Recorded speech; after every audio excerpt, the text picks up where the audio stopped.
Alex, you want to call the meeting to order? Sure. We will call the July 7th, 2022 Ohio City Design Review Committee meeting to order. All right, I'll call the roll. Alex Frondorf. Here. Margaret Land. Here. And Marika Clark. Here. And Antonia Marinucci and Doug Walsh will be joining us. Chris Lozier is not going to be here today. So our first applicant is Charlie's Boutique Signage at 1836 West 25th. Who's here to represent the applicant?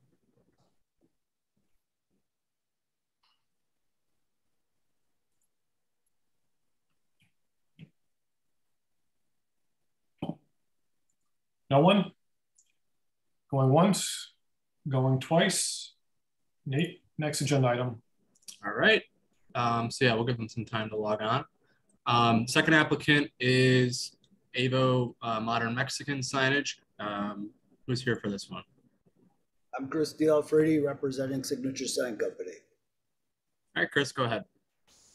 Well, I apologize. This was just handed to me not long ago. Bruce Farkas was supposed to attend this meeting, and he had something come up.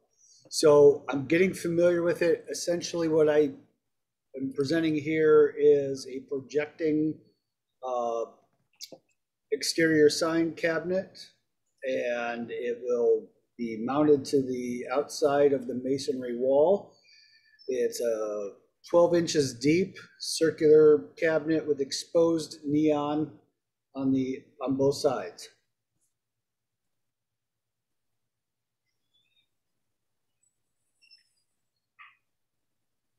And it may say it there, but how is it mounted to the brick? Mounting plate and 4 through bolts, I believe. Is it mounted to the mortar or to the brick itself? It's going to go through. I'm not sure if it's going to be specifically on mortar joints or through brick. All right. Our recommendation is typically that it go through the mortar joint and not through the brick. Okay.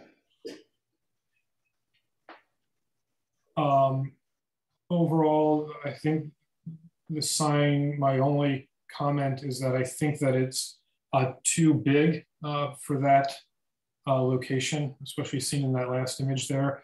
I think the diameter should be somewhere in the ranges of 3 feet, 4 at the most. No, yeah, maybe 42 inches, but probably around 3 feet. I think the 5-foot diameter is too big for there. Okay.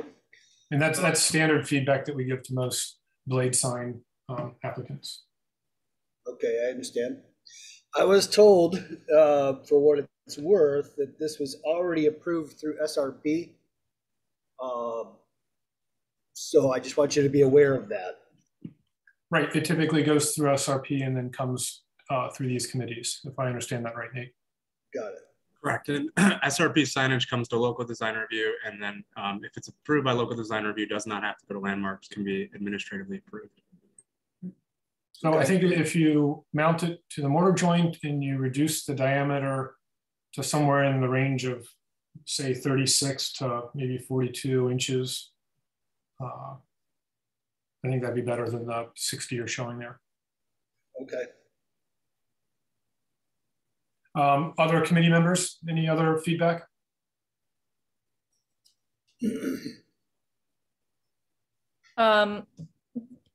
I would probably tend to agree. I think 5 feet, I just was using my measuring tape looking at a 5-foot diameter sign for that 1-story high building. Yeah, I think I would tend to agree that something around 42 would probably feel a little bit more in scale, but other than that, I don't have any issues with this. Any other feedback? I agree with that. Alex, did you mention the rest of the building? I have not, no? No, I have not yet. Okay. Go ahead. I'm assuming that this is just the signage company here representing this project, correct? Correct. Okay, Nate, as a separate note, can you please we never reviewed this building in general, like any of the rest of this branding signage modifications to the building. I believe they opened maybe during the pandemic, so perhaps things were done, or unless I'm mistaken, but I would like to note that, and perhaps we could, I don't know. I'll look into that, Antonio, definitely. Okay. But yeah, otherwise the sign itself, I agree. I'm fine with the with everything, just a little bit smaller in diameter and making sure that it's hitting the mortar joint. Okay, anyone else? All right, would someone like to make a motion?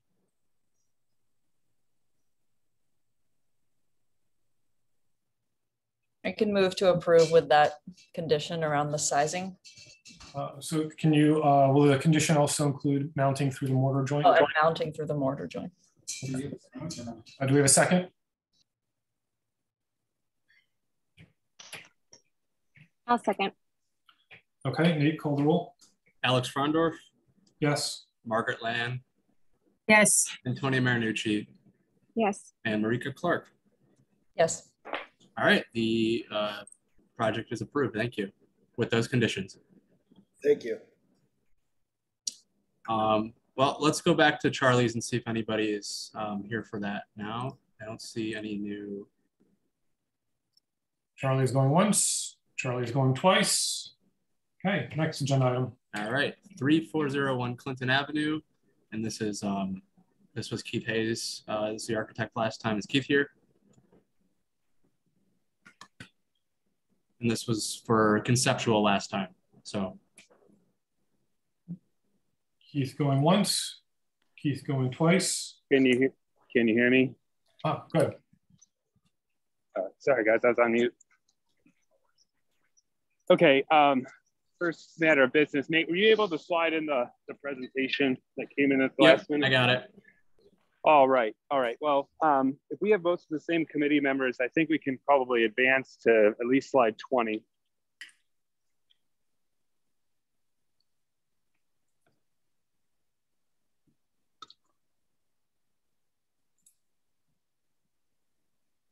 And thanks for getting that last minute stuff in there. I think it will help to illustrate some of the intent. Okay, we can stop here. Let's go back to that elevation, the colored one, please.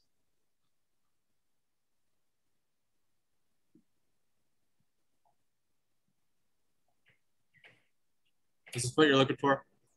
That's great. That's great. Thanks, Nate. All right, so you'll recognize this elevation. This was the color that was selected by the owner we presented last time. If we go to the next slide, you can see the floor plans that were drawn. This is an addition since last presentation.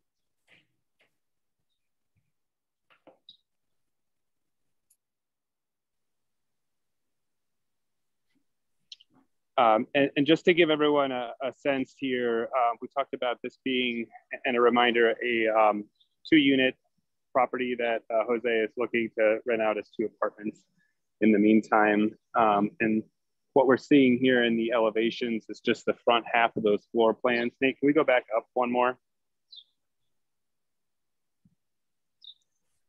If you look at the top right image, you can see where the dashed line is. That represents the historic portion of the house. This is the Italianate. That is the focus of our exterior renovation. If we go back down, you can see those are the 2 areas that we've elevated.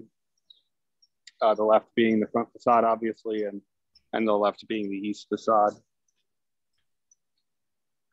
So one of the comments that came back, and I want to acknowledge and appreciate Alex's comment. He actually took some measurements of other porticos / stoops in the neighborhood, and let us know that it was a little too deep proportionally. The owner wanted to keep it as large as possible, so we revised that to be a 5-foot stoop.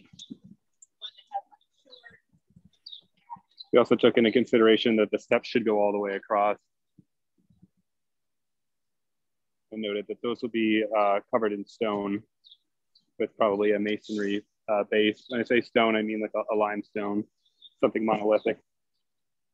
And then we go to the next couple of slides. These are, again, sort of showing what we are proposing to move forward with.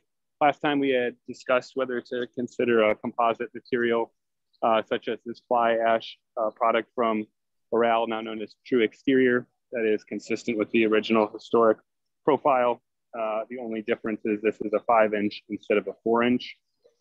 That's what, after talking with Tim Barrett and some discussion after the last design review, we really just felt strongly that a composite material is going to be the best thing for Jose, the homeowner, and for the neighborhood, given the lack of endurance of the new rapidly renewable cypress and cedar. So these are just some typical details. If we slide down a little bit more, you can see this is an example of it applied to a house. Some of the specs are that it's a fly ash material, so it's slightly different than the fiber cement of hardy product. We go to the next slide. One of the comments that came up and was certainly worth considering in last week's, 2 weeks ago in our design review was that, you know, if it was to be done quote unquote right, we would remove all of the prior layers of sheathing, which would include the asbestos siding, as well as probably some of the damaged original siding, and then go back, resheathe it, put some vapor barrier, potentially some insulation, and then reapply the new siding after that. This was sort of a comment that came up with myself and the owner about, you know, what would that cost to do it? And I think he is looking into some of the alternatives. And again, this was some advice we got from Tim Barrett that, you know, it may not be quite as expensive as you think. And, you know, there is some cost additionally to just encapsulating it. And that goes with, you know, the additional vapor barrier, something that's breathable, adding furring strips, needing to pre-drill so that you're not breaking the brittle asbestos. So while the point is well taken, the owner's intent is to, you know, see if he can stick with the encapsulation. And so this slide is showing what research I've done and showing that we would use a roofing felt essentially on the side of the building that would be adhered to the building, and then batten down with vertical furring strips so that you would have a rigid surface to then put on the exterior siding. Now, one of the other comments that came up is this would lead to additional detailing needed at windows because of the, we'll call it the built up exterior wall. There's a small axonometric that gives a general idea of what I'm describing for visual sake. We can go to the next slide. I'm showing just a general window jamb on the left. You know, the side closest to us would be the interior. Obviously, the outside would be the exterior. And then a wall section to the right, which is a stock wall section, but I've added some additional line work to, again, show sort of what the intent is. So we start from right to left. We'll have the wall studs. The next layer will be the original Dutch lap siding. Then the next layer would be the asbestos that was at one point fastened directly over the Dutch lap. You can go up again. I'm still working on the wall section of the page prior.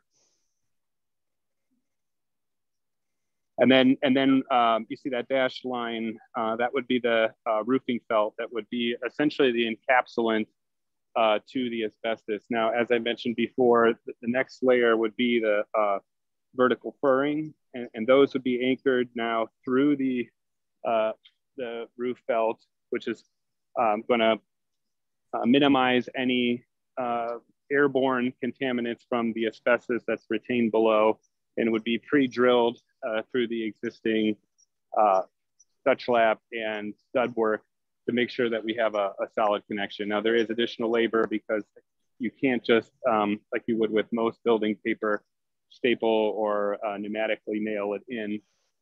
And that's all done to make sure that the asbestos is disturbed as little as possible. And then, of course, over those furring strips, you would go back to a more traditional installation which you'll see in a couple slides. If you can go to the next one, Nate.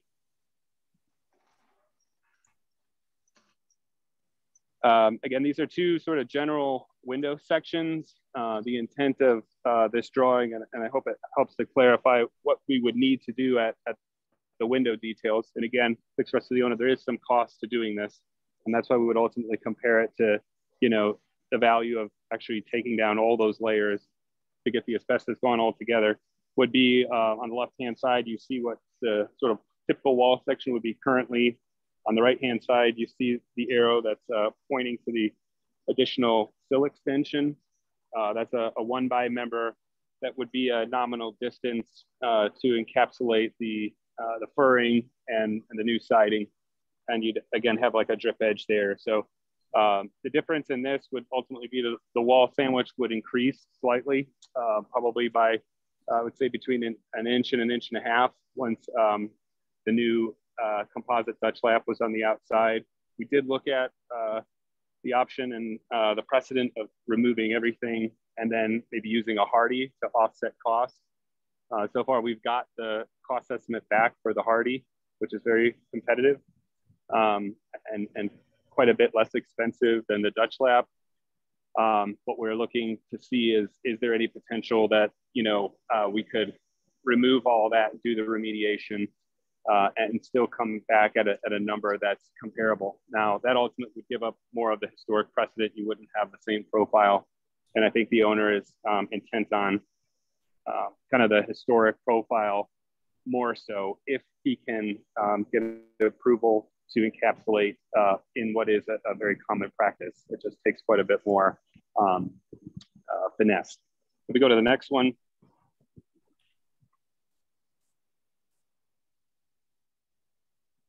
Another comment that came up was, you know, when you build out this wall section and add, you know, say an inch, inch and a half to the exterior, what happens at the cornice.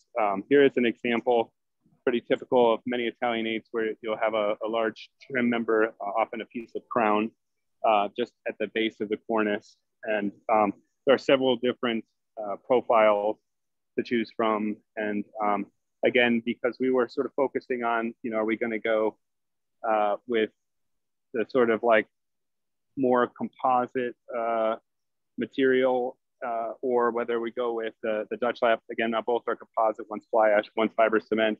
We didn't get into the weeds as far as drawing the wall section in the detail, but if we have conditional approval to move forward, we would draft that and look to have that reviewed and approved by Landmarks. So if we go to the next slide. This is just one image. This was presented again last time, but this gives you a real life view of, you know, what essentially you would be seeing. So we would remove all the existing trim from the windows. We would remove all the vinyl siding. We would then put roofing felt over the entire exterior. You would have these vertical nailing strips, as you see here, upon which the window trim would be extended with that 1x sill extension we spoke of. That would be a wood product to match the windows. And then once all that was set, you would come back in as you would with any job and, you know, side the home. And so in conclusion, what we're asking for approval on is to move forward with the true exterior product, also known as Ferrall, and the 5-inch Dutch lap that would be adhered to the building over vertical furring strips and an encapsulant to limit any asbestos exposure to neighbors or anyone else. That's it as far as today's presentation goes. Thank you. Keith, you said you did not get any quotes back yet on the cost of removal of the asbestos? That's correct. Yep. Are you awaiting a quote, or has one been requested? Yeah, we are looking to get a quote. We just got back the quote from Hardy yesterday about 4 o'clock, and you know, the owner was saying unless it's significantly less expensive, I want to go with the historic profile. And then after talking through all this stuff, we said, you know, if we do the historical profile, that'll probably be the better way to go. you know, from the restoration standpoint. And then if we do get a quote and we can find that it's competitive, we would move forward with that. I think the quote's going to be a little bit more involved than we can get in a 24-hour window, because someone's probably going to come out there and see how much of the siding is already flaked off, and would need to do a site inspection and some of the vinyl removal. So we anticipate that'll take a few more weeks. But what we really want to move forward with is the ordering of the material, so we don't end up with lead times and vinyl seeing its way into 2023 at 3401. And underneath, so you would expand under this approach, you would expand the window framing out beyond the Dutch lap. What is there presently? I know that it's clad right now in aluminum, but is there historic window framing underneath that window detail?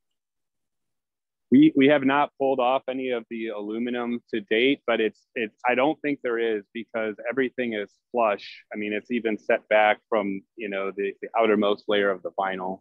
It's very, very flat. Okay, and I might come back to that, but just assuming that there's nothing there of historic nature, you would then fur out and build out all four sides of the window framing, correct? Not just the sill? That's correct, yeah. So that we have, you know, everything is just sort of brought out an inch to an inch and a half. Okay, and you showed in one of the slides the trim piece that you would use to sort of be the bottom barrier between the cornice and the new furring out depth. Have you selected that trim piece? We haven't selected that trim piece as of yet. You know, we're going to do a wall section once we get the approval to move forward with the historic versus like maybe going a little more contemporary and then removing the asbestos. But I think the intent is that we will draw that in preparation for landmark, so that, you know, we can get a historical review of that as well. Okay, and then my final question is, this is what you're proposing applies to both the south, east, and west facades, those three facades, just not the north-facing facade? I'm sorry, yes, I'm sorry, flip that. It applies to everything except for the south-facing facade. That is correct, that is correct. I had talked with the owner about some precedent where you could potentially look at the Dutch lap on the front facade and then go with the hardy on the side, and verified that we could maintain the same 5-inch profile. And he's expressed to me that he would like it to match. So we're back to the idea of, you know, going full historic or a little bit more of the, you know, environmental remediation way of, you know, stripping just the front half of the house. Okay. And so it's, I think it's in the best interest of the neighborhood that we're using a composite product. I think it's in the best interest of landmarks and historical preservation to use a material that's true to the style of architecture. And you know, as if we were to get a quote that was competitive and had approval from neighbors to do remediation, we may come back and say, you know, would it be acceptable and if not encouraged to do hardy, with the understanding that allowed us to afford the removal of at least half of the home's interstitial problem layer. I have no issue with the composite material or the use of Dutch lap there, of course. My only concern, I'm curious what my other committee members, you know, is the furring out and what that does and how that all works. So I'll turn it over to others at this time. I have a concern about the crown molding. Aesthetically, that would be an okay choice, but when you look at the existing on the house, the end of the bracket, I don't know, Nate, if you can go up to one of the existing pictures that shows where the brackets end and the window hoods are. Now I know those,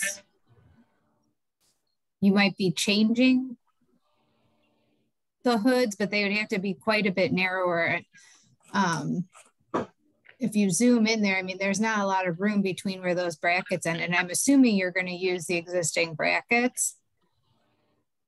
Yes, the brackets would stay the corables. The windows would end up being rectangular instead of the arched profile, which offers us a little bit more space to add a crown. I just, even with the rectangular, the do you really, I mean, is there really enough space to add? Like in the image you show, the crown is fairly substantial. Correct. Yeah, we would only need to have something that's more or less like 3 inches to be out past the 1.5 inches and to give us that profile. What we would like to do is, get the vinyl off and then understand what condition the asbestos is in. But in order to move forward with, the approval of, to get the siding material on site, we're looking to, request, is it okay to move forward with the purchase and acquisition? That stuff is like a 12-week lead time. I have a couple questions in response, I guess. Do you guys know, my understanding of this property was that they did work on the interior but without permits. Unless I'm mistaken. Did they insulate the house? Can you ask that question again? I didn't hear you, sorry. Oh, I'm sorry. My daughter's eating chips on my lap. Did they insulate the interior, like the wall cavity? Yes, the exterior walls. They insulated, then drywall. So there's existing drywall on the interior. Right. I very much appreciate the effort and detailing that you've put into this research, and the effort that you and the owner both want to put into maintaining the Dutch lap. It's going to be a ton of work to do what you're proposing. It's going to be a ton of work to retrofit out the windows. This is not a cheap route, regardless of which way you go. And then in that case, that makes me question whether I would prefer to forego the Dutch and go with a straight lap siding in order for you guys to be able to peel back the layers properly. Because while we're looking at the aesthetic intent of the restoration, I'm also thinking of the building health and what's the best restoration effort from the building health standpoint, because I just still feel that all of those layers are just a recipe for, in the window detailing, if that's not executed properly, that's really putting a lot of vulnerable points on this building facade. And is that then worth it towards that collective effort of restoration if we're going to let the interior of the building decay and rot and have water infiltration because we can't control the envelope? So that's where my thought is. To me, I feel like I'm edging towards, I'd rather you guys do the hardy and really peel back the building and do it properly and forego the Dutch profile. I don't know if my fellow colleagues would agree or disagree, but I think that's kind of you're playing with the aesthetic. And for the record, I am not opposed to the detail you've given at the cornice or the window detail in general. I just think it's going to be so much work and it's not going to be cheaper. I think it's going to be a lot. So to me, that's where I think I'm leaning more towards, I would prefer it stripped down properly, resheathed, water barriered, whatever it needs to be to and have just a straight lap hardy versus kind of like rolling the dice on the Dutch lap for the sake of the material. I don't know. Anyone else has commentary? No, I would agree with that assessment. Margaret, what do you think? I also agree. And I think if you are able to take all the material off, that there would be some information there that would then be able to more easily guide some of the decorative details in terms of the trim, because I bet that there's shadow lines and other things. So it would take the guesswork, a lot of guesswork out of that. Right. I mean, some of the intent is to say, what can we do to gain the knowledge before we just pull off the vinyl? Because in my research, you can understand someone didn't do this the correct way the first time. They just nailed the vinyl directly into the asbestos. And so when you pull off the vinyl, what happens is you disturb a lot of the asbestos, which is some of the reason that we've said, let's get the material on site and let's get a plan going forward before we start, exposing and peeling all that stuff back. So, I mean, if it was possible to get, a conditional approval to move forward with the historic Dutch lap in the composite after we've understood that, the remediation A is not possible or B is whatever, then we would move forward with that route. The other alternative is to just say, could we get conditional approval to forego the Dutch lap altogether, in which case I can draw the detail and just be done with it using Hardy, and we can, I think we can go down to like anything closer to like a 4-inch profile. Nia, did you choose a specific profile for your Hardy application for your Italianate? Yeah, we have a 4-inch lap exposure. You said 4? Mm-hmm. So that would be an interesting trade-off, because then you'd be foregoing the profile detail, but you would be matching the lap exposure. Right. My other question really quick is, did you guys confirm, has there been a way to confirm that the asbestos is even everywhere? Because a lot of times too, we experience that the house might have different things on all different sides, or only the rear portion was an asbestos, or it's just kind of like a choose your own adventure situation when you start to peel back these houses. Right. Yes, you may. So there is a possibility that there's not asbestos, or there's something else. There might be some asphalt shingles underneath there, which is another common one. Right. Yeah. So I think to answer your question, I think I would be comfortable. Fewer layers is better. I think to answer your question, I would be more than comfortable approving a 4-inch exposure Hardy in any scenario, with our preference to be doing more exploratory demos so that you guys can get the material ordered and then choose, work on the method from between now and then come back with your findings and say, okay, this is what we're for sure going to do. Mm-hmm. Do my committee members agree, or would that be agreeable to your client? Yeah.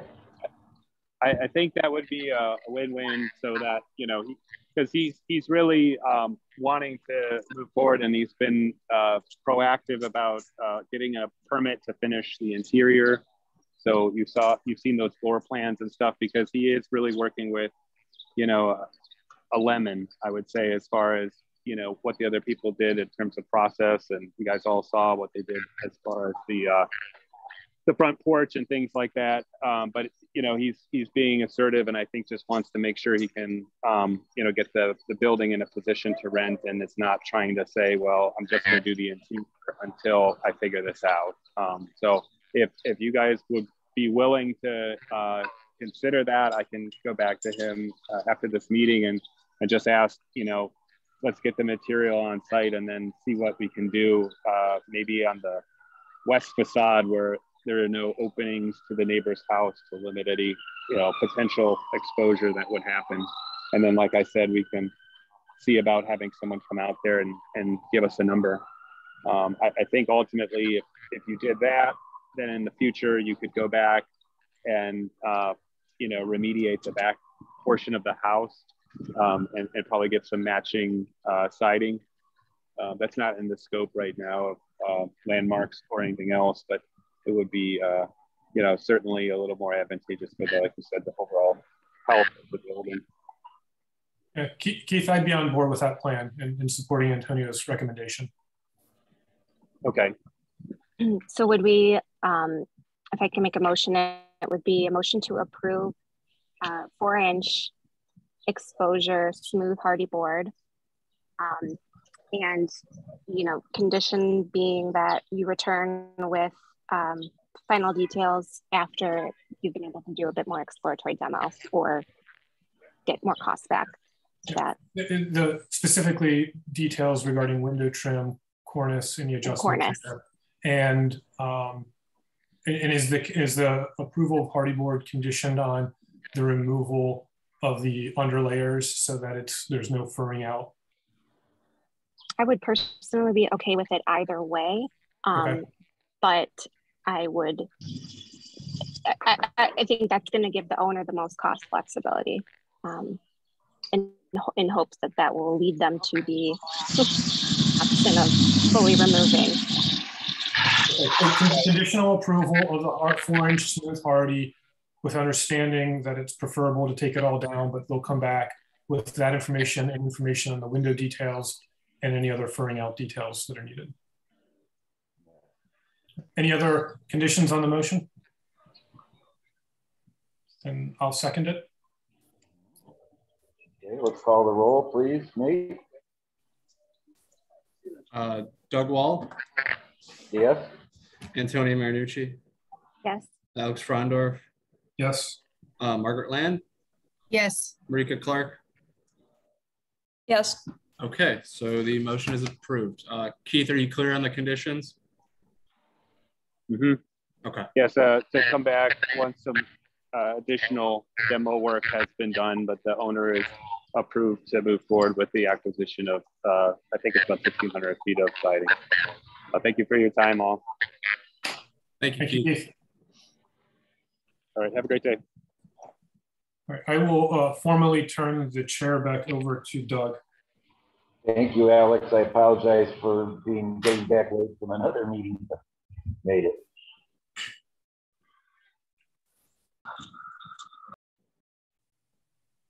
Our next item on the agenda is 4203 Franklin Boulevard. This is a single family home here for conceptual approval. Existing, so it's a renovation. I believe Ben Rogers is here, Benjamin Rogers. Yeah, that's me. I'm the guy. Go ahead. Ben, before you begin your presentation, just because we have 6 items on our agenda and to save time, I noticed that you've spec'd vinyl siding on this project. Is that correct? Yes, that's what's currently on the property. And the homeowner, I believe he's still on the call, Jerry Kinney. He's here as well, so he can answer some of those questions as well. We're trying to basically kind of keep with the original, what's there. I'm sure that the original house, if you go back far enough, has a different type of siding. But we were trying to present to kind of bring it back to, basically update what's there. Okay. I don't know if you heard much of the prior presentation, but this committee does not approve vinyl on historic homes in the historic district. Okay. Okay. Okay. Fair enough. I can understand that. Aside from we're going to stay with what's on there right now. Well, I don't even know what the siding is that's behind it. So we would have to pull. We haven't done any demolition work, haven't done anything to the exterior of the property, just in lieu of going through the process. So we can. I could talk with the client, or I don't know if he's still on here or not. Yes, I am. Okay, so Jerry's still here. Do you have any questions on that, Jerry? I'm sorry, I didn't hear you, Doug. Could we see the photographs of the existing conditions, please?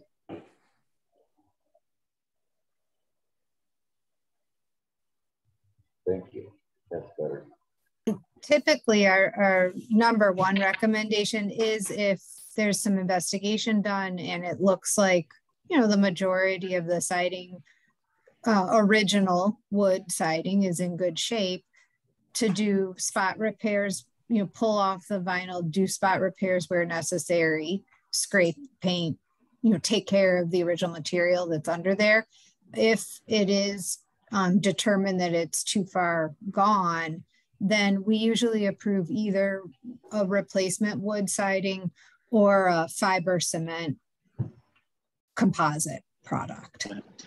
I know that up till now, the approach to this property was as little maintenance as possible, and trying to keep it as as maintenance free as possible.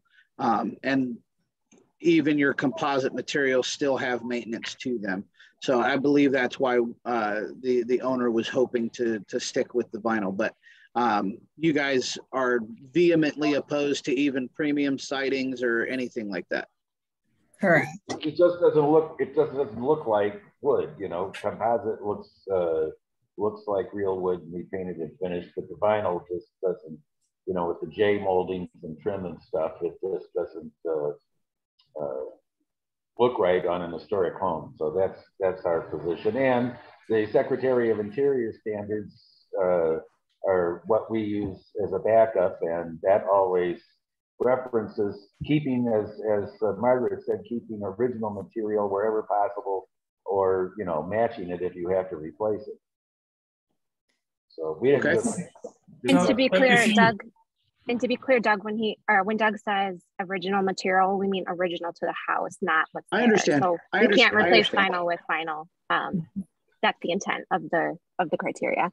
Sure, I understand the original reference, the reference to the original.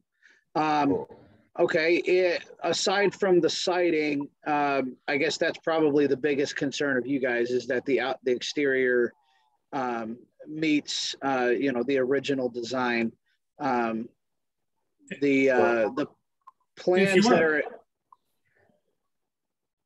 Maybe you could just enumerate the things that you are proposing to do on the exterior. Like, are you going to replace all the siding and trim, or and the windows too? Yes. The addition of a dormer. To everybody, let's let the applicant present before we start getting comments, please. Okay. Thank you very much. Yeah, so the original house, when purchased, all of the interior walls were stripped. There's currently no insulation in the home. All of the interior wall surfaces were stripped prior to purchase. And there's some cleanup, and there was a lot of debris inside the house. The homeowner's working on getting cleared out and getting things running. The gas company was actually out there just last week, verifying that stuff was not stripped, and we were safe on that side of things. The only change to the appearance to the outside, minus the what we've learned with the siding, which we knew was a little bit of a gamble. On that, we just wanted to present as best we could what our intention is and see where it went. So not trying to waste anybody's time, but that's kind of where we were at, trying to figure out what we can do, what we can't do, and get an official answer. We are looking to add a dormer to the second floor, which is on, you can actually see the dormer presented on the 3D images on page 2. If you go up to that, you can see what the 3D image rendering shows, the additional dormer added to the second floor. The existing bedrooms and the layouts up there were very, very difficult and very small. If you like to see the traditional renderings, you can go to what page is that? Second to last page. Kind of shows a straight on view, traditional architectural plan. Keep going down one more. There you go. I don't know if you can zoom out on that. There we go. That kind of shows you where we're wanting to put it on the home. The floor plans, 2 pages up, is the second floor and what's changing with that. I showed both existing and then what we plan to do. We're shifting a few things in regards to that. I'm showing the old stairway in there right now, just so you have a reference. The existing stairway is virtually a ladder. It kind of goes straight up to a very weird landing that doesn't quite make it to the second floor, and then it's very awkward into the 2 bedrooms. So we've presented the idea of moving it. If you look at the first floor render, you can see where we're moving the stairs to. which is basically a little bit, if you go one page up in your presentation, you can see the stairs kind of wrapping around what we have there as a dining room table, coming up from the center of the home up into the second floor, which gives a lot more flow and it's a lot safer to traverse. And kind of keeps with the feel of the home and exposed stairway, kind of making it up to the second floor. Aside from the siding, the homeowner would and is intending to go for some of the energy efficient, I guess, tax breaks and presentation that way. So, you know, high efficiency windows, he plans on using, I have a list on the second page on the 3D rendering page of kind of the general feel of what he's wanting to do with those. You're probably gonna have to zoom in a little bit so you can see the reading on that. But essentially, you know, a high quality, like Pella fiberglass doors, for windows,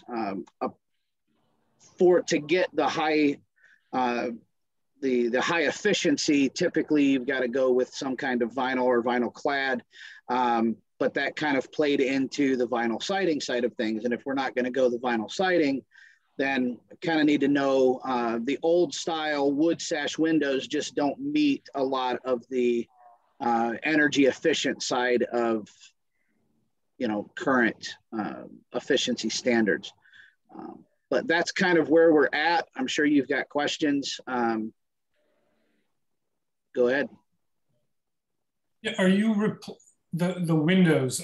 I'm looking specifically on the second floor. They don't look like what's there now. And that we are replacing all of the windows in the home, and some of the windows are getting moved due to the new layout. Okay. Well, let's start with the front. Are you using the same size windows?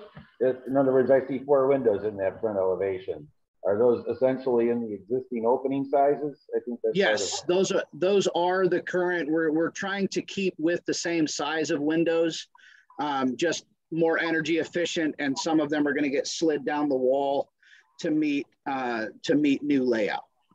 But not on the front. The front is the front is staying. The front windows are the same size and the same location that they currently are. Okay. The rendering there doesn't have any trim detail on those windows, and so they look very different than what's there now. Are you preserving that trim, or are you redoing the trim? What's happening there? I apologize. That should have had a rendering that should have shown the trim intended around the windows. Yes, the trim around the windows is intended to stay. I apologize. The 3D rendering does not show that very well, and neither does the elevation. And I apologize for that. But yes, the window trim would stay traditional, the 3.5, 4-inch trim all the way around. So you're just taking the existing window out and putting a new window in. The trim remains. On some of the window locations. On others, we would be moving the window, so we would be transplanting or redoing that wood and that trim in the new window location. Can you identify which of the windows are being moved? None of the windows on the front are being moved. And if the first floor, we have that window. So we're eliminating one window if you're looking at the what would be labeled the east elevation. There's a window near the back corner that is being eliminated. The window next to it is going to be slid into what's going to be the master bedroom. We're adding a door to that side of the house because currently the only access is through a very weird setup through the back of the home, and doesn't want guest traffic coming through his master bedroom. And so there's a new door for the exiting the kitchen, a new window for above the sink. And then we're combining a few of the windows on that side to accommodate the dining room space, the open space there. So most of the windows on, actually all of the windows on the east elevation are changing, either location or being joined together. Right. My suggestion is, because you'll be coming back, because you won't be approving this today, is to have a rendering that shows the movement and repositioning of all the windows and what you are proposing to do with the trim of all those windows, providing the detail of that trim. If it's new, what style are you using? Are you reusing the existing materials? We'll need to know all of those details. So when you come back, have sort of an elevation of the current, and then how it's being moved around each facade. Okay. Obviously changing from the vinyl now back to something that mimics the original. I'll have that detail. I'll have that information, because right now all of it would be vinyl and aluminum and stuff like that, which is not what you guys would prefer. So correct. And when you're looking at materials, as you heard from the last presentation, hardy board we'll consider, so long as it's smooth and tries to replicate what was there. I think the only other major item here on your presentation is to discuss the dormer, the addition of the dormer. I think we should clarify the energy efficient window options that we usually approve. So a clad wood window, an aluminum clad wood window would be appropriate historic option, or a fiberglass window. And so both of those, you should be able to get energy efficient double pane, low E glass. We were looking into either Anderson or Pella. One of those two have a line like that. If you're looking at the Anderson, just make sure it's not the what is that, the 400 series, because that's still a vinyl cladding. Okay. So make sure it has to be aluminum. Mm-hmm. No vinyl. Okay. So just no vinyl. That makes it easy. Okay. Okay. So to clarify, on the west elevation, you're not moving or moving any of the window locations on the west. I do believe some of them are moving. I did not get into the detail of. For this presentation, I don't have, a direct layover for what's moving. I believe there's one window that's going to stay in its location, but the rest of the windows toward the back end of the house are getting moved or changed in size due to the room that, for a bathroom, I'm not going to put a window that goes down so far that you're sitting on the toilet next to a windowsill. So those are changing, where we have the window on the second floor on the west elevation is currently where there is a window, and it's that size, which is where the top of the stairs came to, and you stared at a window and then had to make a choice which way you were going to step up into the original 2 bedrooms. So that window is staying where it's at. And the window on the back, the south elevation, is also staying in the same location, same size. Okay, thank you. Yeah, so I at think least in the elevation, so you don't have to draw it twice. Just put a dashed line where the current window is with a notation saying existing window. I can do that. I can do that just fine. So you can kind of see what the change is going to be. Yeah, that would be fantastic. The other suggestion, or I guess consideration, is the dormer itself. Well, I guess before we get to the dormer, the front porch, any modifications to that front porch proposed? No, same size, same style, similar posts. What I have shown here is more or less just for basically representation of what's going back. There is an existing railing there. I don't know that if you guys want the railing to go back, we can definitely do that. It's not necessarily, from a building code perspective, tall enough that it needs a railing, but if you guys, So the intention of the Secretary of Interior's standards, and I want to make this really clear because a lot of people do not, we've lost a lot of great porches to this, is that you are repairing what's there, the original material, or you are replacing one for one. So those columns, those spindles, anything that you're replacing needs to be one for one. It cannot be like just whatever you get. So that's the first priority is always to repair what's there. The second, if you cannot, is to replace in kind, one for one. Okay. Yes, I think, it's not tall enough to require one, but I would say if it's there and it appears to be original, which it does, then it should remain. Okay. And then, I apologize for my dogs. A dormer itself, one really big one that's from a code perspective is if that's supposed to be a bedroom, those windows need to be compliant for egress. So I would highly recommend if you're going to go through the effort of adding a dormer to create another bedroom space that you have compliant windows. They look way too small.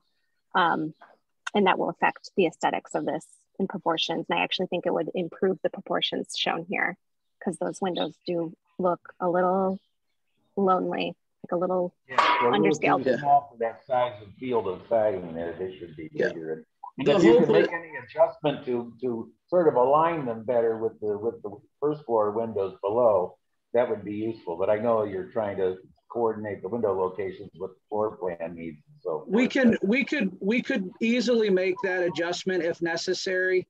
And the second floor, one of the reasons why they were a little bit shorter, I appreciate your comment on the egress. I think that they look small, but I believe they still meet the egress.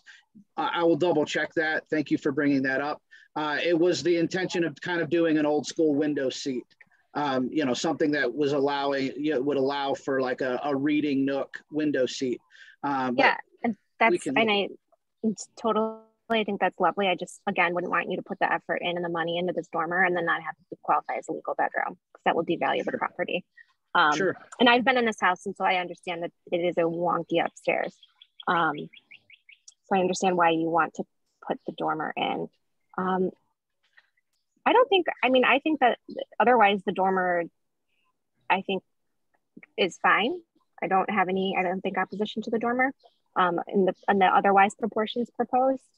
I agree. Comments?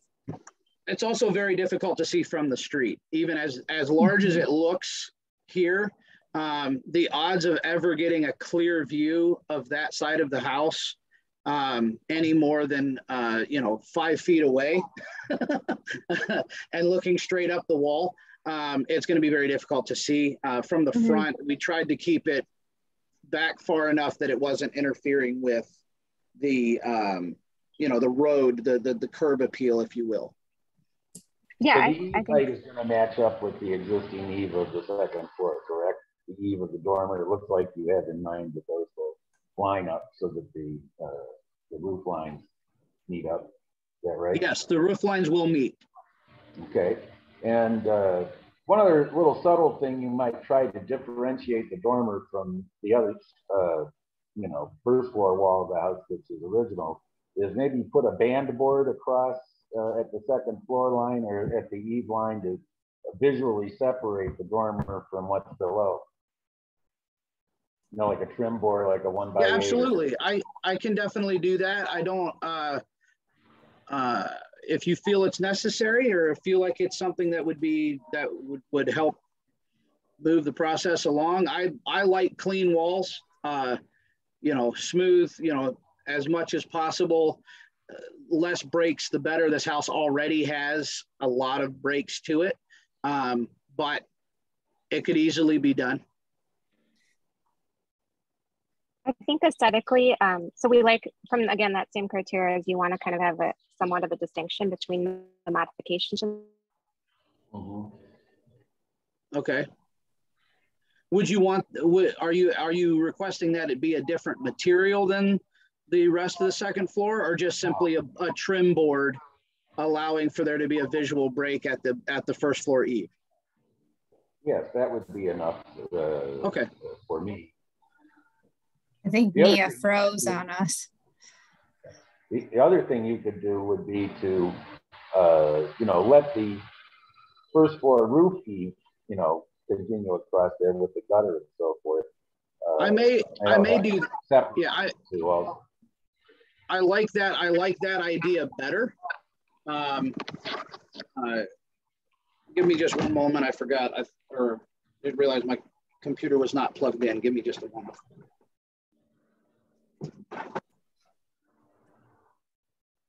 All right. Now we're not going to die. Okay. Okay. So, am I correct that this is being recorded? Mm-hmm. Okay, excellent. Because I was starting to take notes, and then I'm like, I can just rewatch the recording. I'm assuming that it'll be available for view. Yes, it's published on YouTube as well. Okay, okay. Because then I'll review all of this in real time and be able to reference and get these done. I would say.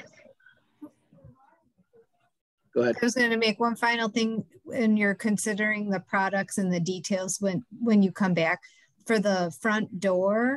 I think it would be appropriate to look at something that has a little bit of glazing, even if it's just a top quarter light, even if it's not a full half light. Yeah, we are looking into that, and I think that again, kind of where we're at is. I have dealt with architectural review boards, but I don't deal a lot with the historic side. So I knew that we were kind of coming in this kind of presenting something, knowing that I had to present something for you guys to be able to give feedback. So yeah, I mean, those are the types of things that now we will get into the nuts and bolts and details and get the renderings to match and all that. And it's possible, sometimes the Cuyahoga County Archives has older photographs. So it might be possible to get a more historic photograph that could also like confirm the porch, any questions that you might have around the porch being original or not, or it might show a different style or more original door style. So it might be something to look into. But if you email the Cuyahoga County Archives with the house address information, a lot of times they can find that for you. Okay, excellent. Jerry, do you have anything that you want to add or any other questions? I don't think so. Okay. Just a couple, I think also just as you're preparing for next time, any specific products that you can like list the cut sheets, that's always helpful. Then I think it would just be helpful to have a little bit more detail on the color scheme and also the material for that top portion of the north elevation where there's kind of the scallop detail. Right, and we're trying to keep the scallop, and I rendered it in a different color so it was very visible. Right. He wants to stay with the current house has a very, you know, kind of an earth tone brown.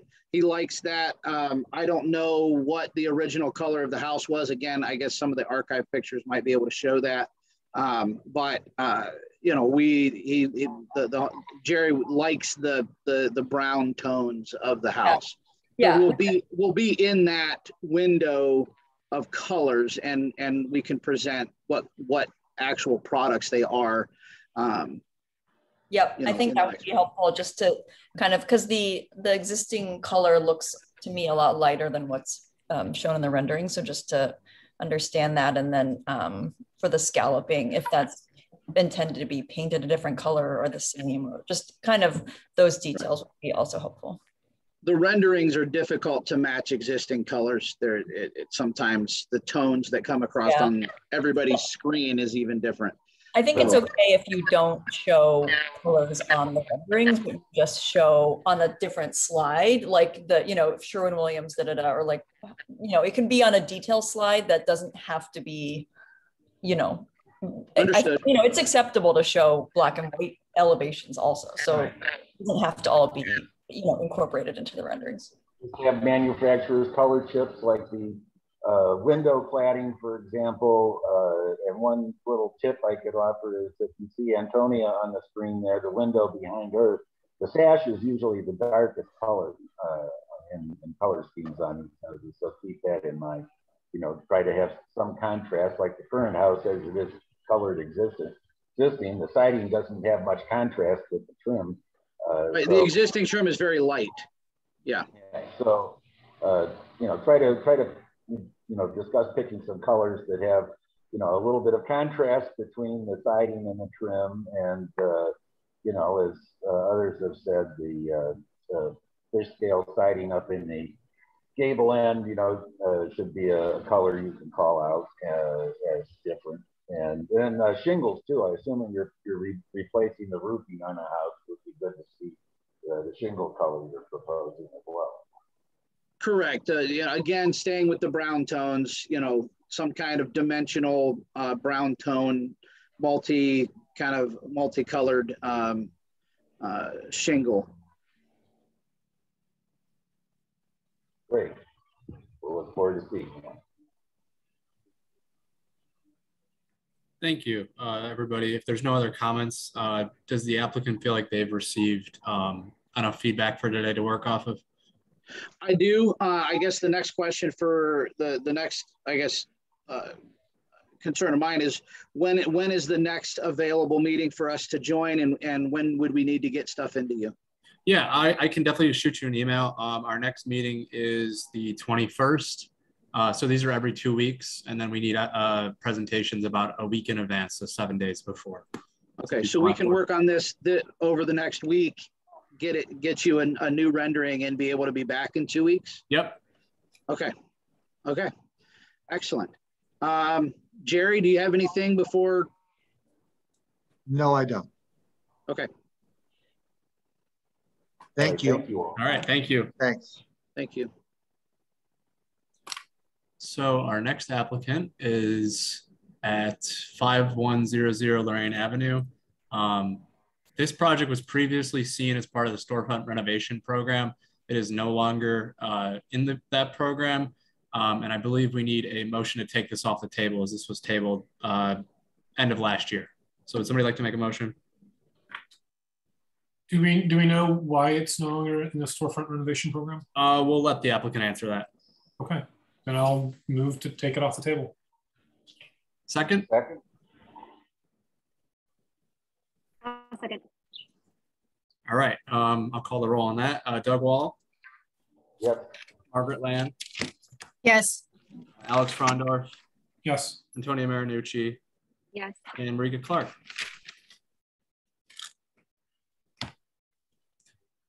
Okay, so Pete, why don't you go ahead and show us, I've started here with the existing condition just to get everybody familiar again, but why don't you go ahead and tell us what you're gonna do?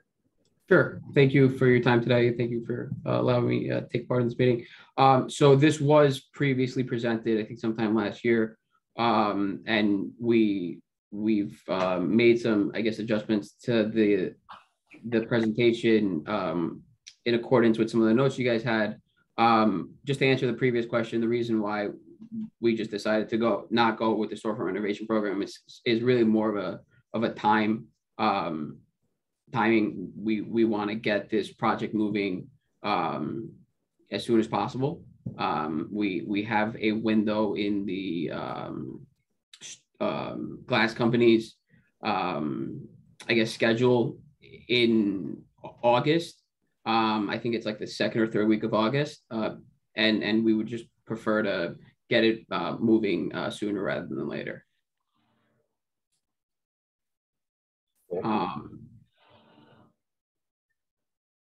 So this is the, I guess these are current conditions of the inside of how it looks. I think if you go further, this is the outside. If you go further up, we're basically keeping, I think if you go further up, you'll see some detail on the actual storefront. This is the floor plan of the retail spaces. I guess these are glazing, reports from the glass company. If you could just go further up a little bit. So I guess this is what we're proposing to make the storefront look like. We're essentially going to be removing the boarded up walls, replacing it with the glass storefront. This is similar to I think what Tim Barrett had proposed as part of the storefront renovation program. The only real changes is we just kind of went with some different colors.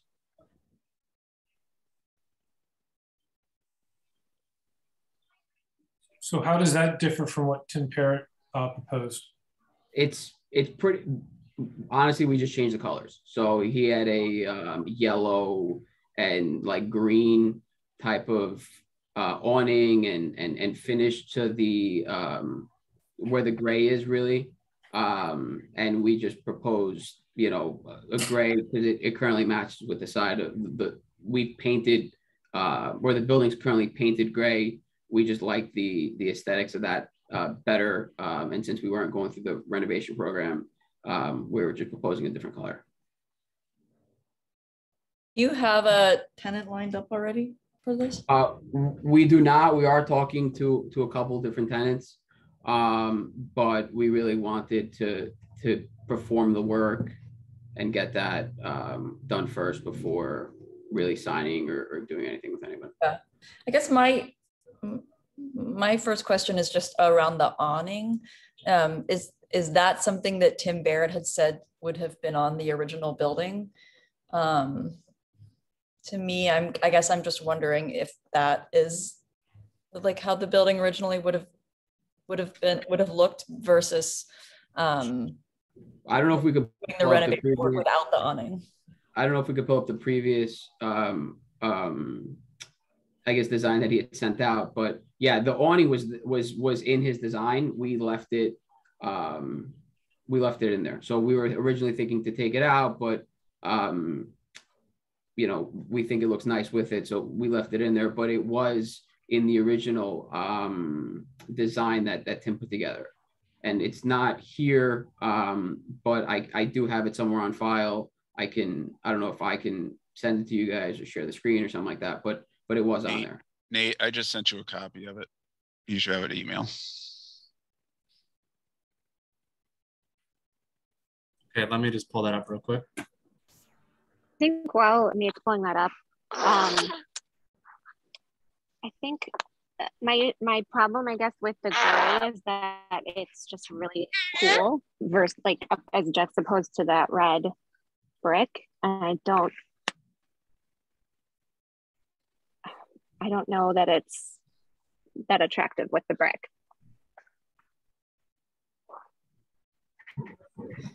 Thanks, Nate. My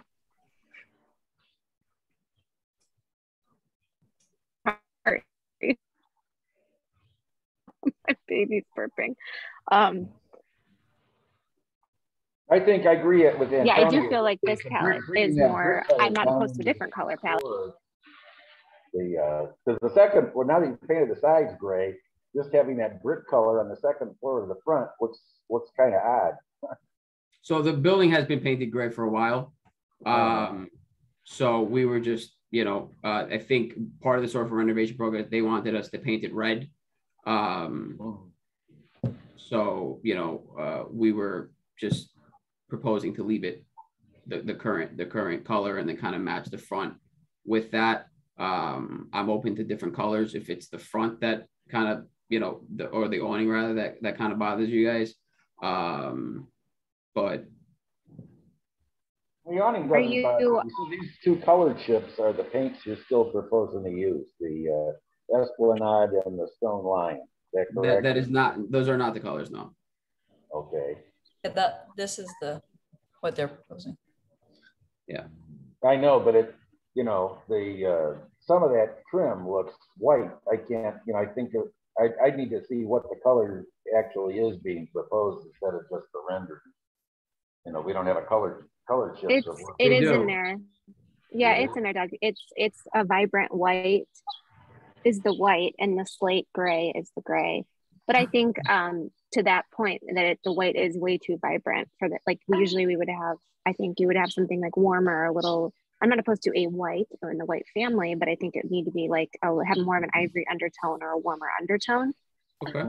I think that the red, if you're not opposed to repainting that gray, I do think a red to match the front of the brick will help make the building look a lot more cohesive. And then if you want to revisit the palette of the window and on, like the window system and awning, then you're kind of neutralizing the rest of the building and can go with what I think would be a lot more of an attractive and appropriate color palette for that storefront. I'm personally really like darker schemes too. There's a few buildings on Lorain that have really nicely melded brick with like a charcoal or a dark tone, like a black. I personally, that wouldn't be like a condition for me, but that's just something that I think is really can be successful with the red historic brick. If you want to go with like a little more maybe modern or clean look, if that's the intention with this kind of gray. I will also say that the Landmarks Commission, the committee, above us, hates gray. They will almost never people do gray. Okay. So I guess ideally, what would you, what would be your recommendation? I wrote down like an ivory for the white. And yeah, I think if I would say revisit painting that gray side to a red that matches the historic brick to neutralize it. And then going with a palette that's either just a little warmer. I also think that dark. I also think that I've used antique white as a color before, which is like a very creamy, warm white. That might be creamier than you want to go, but I think that could be a nice one. And then I think the other thing that jumps out to me here with this color palette versus the one that Tim Barrett had showed is just, I feel like there's almost too much contrast to me between the white and the kind of the little gray accents. Like to me, they're almost too punctuated. So personally, I would advocate for a secondary color that is slightly less contrasty in this case, because it's not being used for trim. It's being used for kind of these inset panels. Would you be opposed to it just being white, just having the same entire thing? Yeah. I like the contrast, and I really think that the building piers, if they're not going to be painted a brick color, ought to be a stone color like this stone lion that looks like a little bit of a limestone or a sandstone. That's a warm gray, not a cool gray, and then you could make the panels a darker color, as generally what Tim's indicated here. In terms of contrast value, is good. If you want, just don't go with white for all that stuff. Because oftentimes what they were doing in those cases, they couldn't afford all stone, but they wanted to make it look like stone, so they put up wood and they painted it. To simulate a stone look. Okay.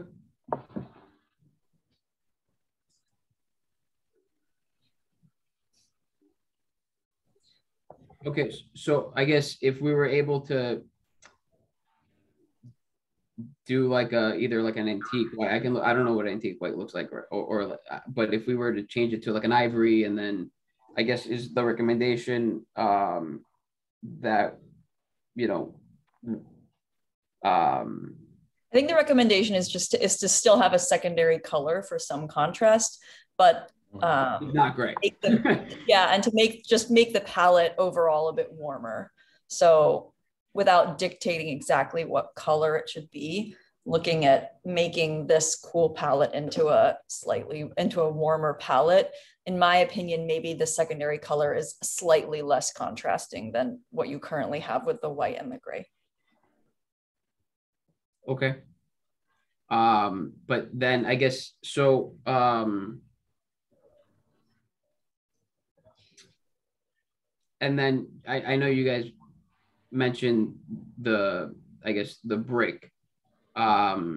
It would be I think a lot more of an undertaking to paint now all these walls back to red, and just costly and things of that sort. So is that something that I guess is, something you guys would absolutely want to see there, or if we changed kind of like the palette of the rest, of the storefront and stuff like that, and the contrast and stuff, is that something that?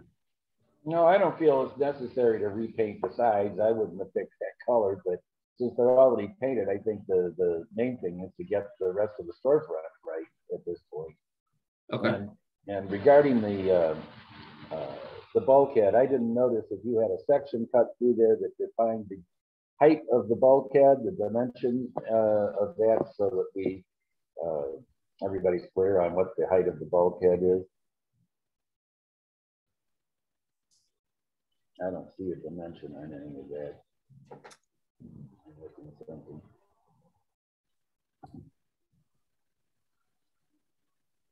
Yeah, I don't think we have that one there. Okay, well, if you could add the dimensional information on there, so that I mean, it looks visually, you know, pretty correct. And then also the sign, the projecting sign on the front. Yeah. Is your intention to leave that and have the tenants use that at a later time once you know who they are? So ideally, we would love to restore it. We have spoken to a couple of people. We haven't looked much more into it because we don't know who the tenant is, and our first step was really to get the storefronts changed out, especially since there's a window next month to get it done, and then kind of work hand in hand with tenants and see what we're going to do with the sign, et cetera, and either work something out with them or maybe restore it ourselves or something along those lines. Okay, so no work to the sign proposed for right now. No work to the sign at the moment, no. Is the client on this meeting? I'm sorry?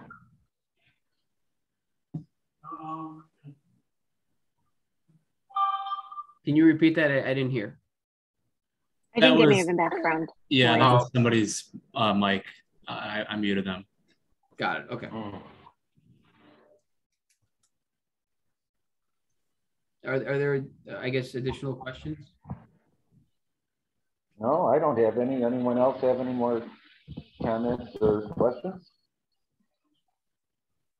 So, I don't feel that strongly about it. Personally, if it was me, if I owned this building, I guess I'm curious what other committee members think about the necessity of that awning on the front, I don't know. I feel like, to me, I feel like a lot of the historic storefront renovations in this neighborhood don't have that kind of low awning that covers almost half of the storefront windows. Maybe that is the way that it historically would have been done, but it does create a lot less visibility. And if, like, I'm wondering if your tenant might not want the awning on there, and then it might be more money for you to spend to talk through, possibly taking it off if they wanted, window decals or anything like that, to be able to have people see inside. I'm just curious what other community members think about that. Well, I have two questions about that. One, I don't see a dimension on the balance, the vertical part of the look. If it's, you can't tell what the vertical dimension is on the balance. It looks like it might be a little large, but I guess we'd have to look at the side view to see if that's dimension. I think we might be able to zoom in. We don't have the. I guess we could just do the math if we kind of just subtract or. How high is maybe of it above the ground? I mean, if the future tenant is, a restaurant or a bar, for example, and they want to have outdoor seating there, that awning makes a lot more sense. If it's, retail, I think Marika's point then becomes more,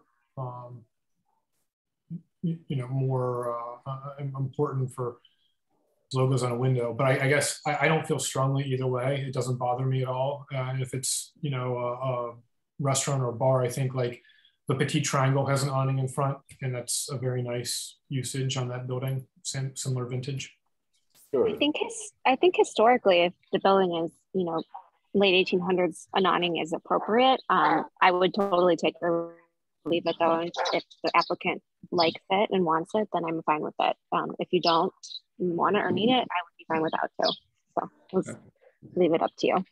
The bottom of the awning should be at least 8 feet off the ground. So again, I can't read those dimensions to do the arithmetic to see what that that would actually be. I think that it is at least that. I can pull up just the one that I have here and see. Give me 1 second, please.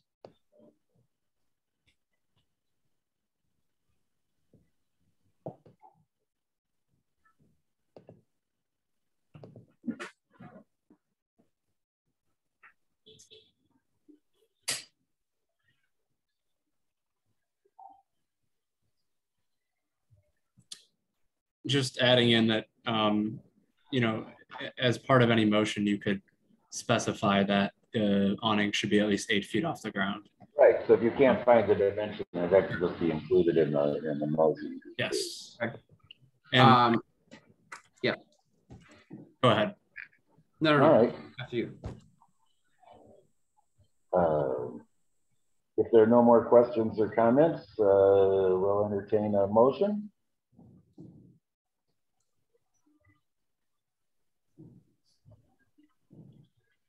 So I guess, is it,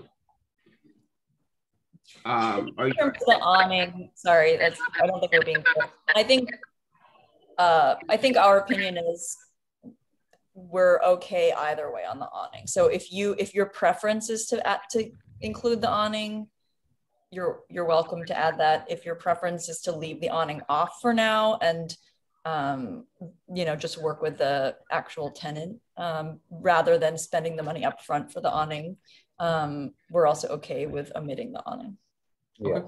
That's fair. Yeah, I mean, originally I didn't think of it, and then when Tim proposed it, I kind of just, you know, I warmed up to it, and now I kind of like it. But I do like the idea of potentially seeing who takes the space and maybe working with them on it. Short of that and changing of the colors, are you guys, I guess, okay with you know, if we just make it a little bit more of some like warm colors? Are you guys I guess on board? I don't think anybody has any other Nate major comments. No. Nate, is he gonna take us to landmarks? I think I heard what you were saying there, Antonia. You cut out a little. Carl. Is this going to go to landmarks? Like if we approve it on the condition with conditions, can he modify and then submit to landmarks and have them approve? Or? Yeah, absolutely. Yeah, I think a motion could include our suggestion of you know, modifying the colors a little bit and leave it to landmarks as to whether they like right. this. But you might want to propose some other colors to them before next week. So that no, of course. So yeah, so what my understanding is that you can make a suggestion that the colors are altered to be warmer. That couldn't be part of the final motion because color choices does not require a permit, therefore is not part of the historic process. However, you can recommend that those colors be altered.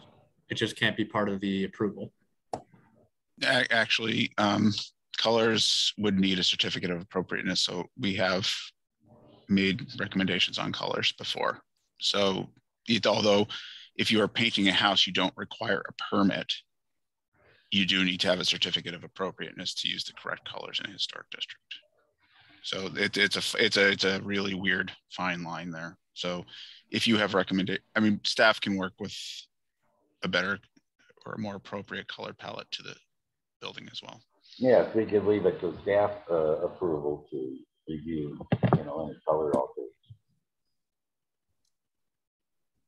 Yeah. So do we have a motion? Anyone care to make a motion?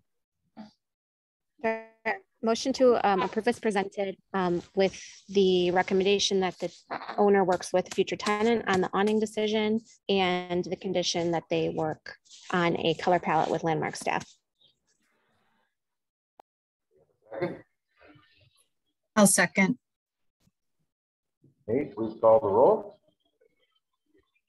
Doug Wall? Yes. Antonia Marinucci? Yes. Alex Frondorf? Yes. Margaret Land? Yes. And Marika Clark. Yes. All right, fantastic. Thank you. Thank you. Thank you. Just looking back to see if we have anybody from Charlie's. We do not, it looks like. So we'll move to our last applicant today, which is 1869 West 22nd. This is a alteration of an existing building. And I believe Brian Spear is here to present this. Or, sorry, where is it? We have Paul Began here as well too. Yep. So yes, representative from the ownership group, Brian Spear, is here as well. Good afternoon, everybody. Well, thank you for taking the time to take a look at this project that we'd like to get a conceptual review for. Actually, a little hidden gem of a building that I've seen a million times, but never put much thought to on the edge of Ohio City. It's right over across from the Hungarian Church, right on the slope side, right behind the West Side Market there. We have a couple slides here that I want to explain a little bit of the context of this building, just so that you understand how it got here and where it's at. And Brian, feel free to add in as you want. So the current structure where it's at on West 22nd is actually a combination of two buildings. They were both originally in a different location. When the work came in to put now where the red line is and that bridge to connect to Ohio City, and the digging out so that can all occur happened, a lot of streets and houses were taken down, and these two buildings were in that area and relocated to this site. And we can flip down to another side. We have some old fire maps in here too that kind of show where the buildings were and then where they were relocated to. One of the buildings actually, when it was brought onto the site, was flipped backwards. So the actual, what was the original front of the building is now the back side of the building. And then the two buildings were combined. So if you want to go down to the next slide here, you can kind of take a look at that. Again, this is showing where those buildings were relocated to on the site. The cool thing is we do have a couple photos as well too, if you want to take a look at the next slide here. Here, again, we call them the north building and the south building, even though it's presented, when you look at it right now, it looks like a single building. So this is the north building in its original location. We go down to the next one. And then here is the south building. And this is the building that was flipped around backwards. So this historic front of this building is now on the back side of the building here. You can flip down to the next one. Here's just another picture from the other side of the street, taking a look at that same building there. And then here's the context. Here's why, right? Here's a construction photo of that where the Red Line Greenway goes to connects to Terminal Tower and the bridge and all that excavation work. And you can kind of see in the background across the street from the church where those two buildings were moved to. And then here we go, the final fire map kind of showing those combined locations now with the where the Red Line Greenway connects down through across the Cuyahoga.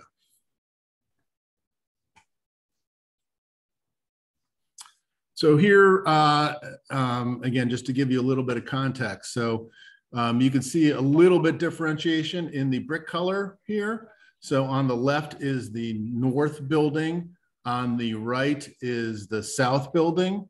They are actually separated by about 12 feet or so, and then connected and it's pretty apparent from the inside of the building where they were connected. Since the south building was flipped backwards, right? Again, the front of the building is actually facing out towards the river.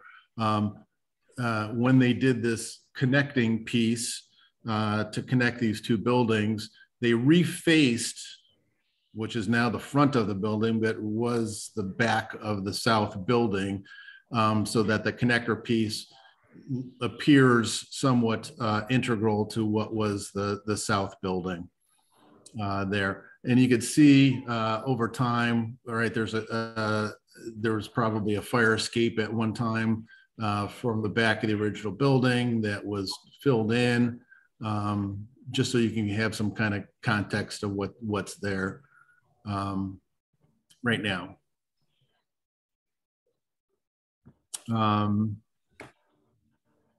So for the last 50 years, probably, right, it's been a multifamily apartment building with seven units in it. There's not been a lot done on the outside of the building. A lot of it is degraded. A lot of the masonry, a lot of the stone lintels and detail pieces have deteriorated quite a bit on there. Minimal work on the inside, except for some updates to the apartments. Think of it as like the interior is like a D-class apartment building used to probably not any high-paying rent tenants in this location. Roof was questionable. A lot of water has gotten into the building. There's a lot of damage to the floor and a lot of the floor joists. All the windows are vinyl windows that are in there. So it's not been kept in good shape at all. And I think when from that first picture of the outside there, you can kind of tell it just has not been maintained. We can go down to the next one. So here's just looking a couple detailed photos of what is happening on the outside of it here. You can kind of see a lot of the different brick infills, you know, some attempts to do some repointing of the brick. The mortar that was used is unquestionably the wrong mortar. I think it's all too hard, which is causing some of the brick to peel off and to spall as well too. We can go down to the next one. So you can see inside from the roof issues and from the outside, the windows were not properly put in on the east side of the building. There's been a lot of water damage that has kind of come into the building and damaged the property. You go down to the next slide. Same thing too, right? As what happens with old buildings, somebody calls a plumber to put in a new bathtub and they cut through all of the joists. So there's a lot of structural work that needs to be done in this building as well. You can go on to the next one. So this is just, you saw the picture of it, but just what the front end elevation is with the current openings where they're at right now. We can go on to the next one. So what we plan to do with this building is several pieces. The first one is to do some restoration to the existing exterior masonry that has to happen before the building goes any further deteriorated. So that is going to be taking out the original windows. That is going to be grinding down all of the mortar joints back and repointing the entire outside of the building, finding some more appropriate brick to infill where they clearly just grabbed whatever was sitting around in the basement and restore the outside. There's going to be some of the stone detail work that's going to have to be redone as well too, as a lot of that is deteriorated. So that's on the outside. The other piece that we're trying to do to this is actually do yet another addition to these 2.5 buildings to the south side of the building. Redo the entrances. I think you recall from the outside photo, they just built on the ground without any foundation, a little wood framed and sided vestibule on the outside of it. And then a third piece is to do some roof construction to put an access up to the roof level. Because as you can imagine from this location, the views over the Cuyahoga Valley and from downtown are spectacular. So here's what we're proposing to do on our front elevation. Again, what you can see from this, just to orient yourself, to the left side of this image is the north building. To the right side is the south building. In between the two, where the infill currently is, proposing to redo an entrance piece to it, which would have some walk-up steps from to the outside with a new piece that would be cast stone. And then where the building addition would go to the right side, which is the south, we would do a similar treatment of basically connecting those two building pieces with another entrance that would be similar to what we're proposing between the two existing buildings.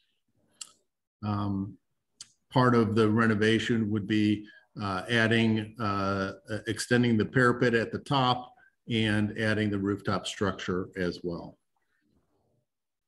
Obviously, all new windows would be going in. At this point in time, we are still working through our budget process, but we have already budgeted to have either aluminum clad wood or fiberglass windows going into the facade. You can kind of go down to the next one. And just so that you can have a little bit of context on the site, St. Emmerich's is planned south of this. So this is actually oriented so that north is to the left, east is straight up. You can see where the existing building is, where the proposed addition would be, and where the entrances would be on the site. You can go up to the next one if you'd like. And then here we go, just a proposed rendering of what we anticipate upon completion of the addition, the exterior renovations, and the rooftop construction, what we plan it to look like.